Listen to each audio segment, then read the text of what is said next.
మరి ఏ విషయంలో టెన్షన్ పడుతున్నావు అని ధీరజ్‌తో ప్రేమ అనేసరికి నాన్నకి నెక్స్ట్ మంత్ నుంచి 10,000 ఇస్తానని చెప్పాను. కానీ మనకి వచ్చిన జీతం మన చదువులకు అన్నీ పోగా అంత రాదు. ఏం చేయాలో అర్థం కావడం లేదు. మన చదువులకి మన ఖర్చులు అవన్నీ పోగా నాన్నకి 10,000 ఇవ్వడం అంటే చాలా కష్టం. ఇప్పుడు ఏం చేయాలో ఆ విషయం మీద ఆలోచిస్తున్నాను. అస్సలేం అర్థం కావడం లేదు అని ధీరజ్ అంటూ ఉంటాడు. ఆ మాటలకి ప్రేమ అయితే ధీరజ్‌ని అలా చూస్తూ ఉంటాడు.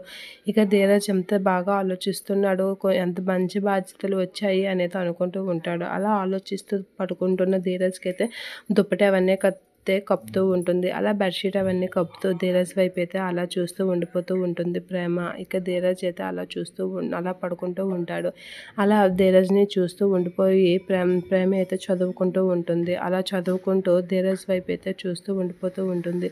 ఇక ధీరజ్ అయితే అలా పడుకుంటూ ఉంటాడు. ఇక ధీరజ్‌ని అయితే నెమ్మదిగా ఇష్టపడడం మొదలుపెడుతూ ఉంటుంది ప్రేమ.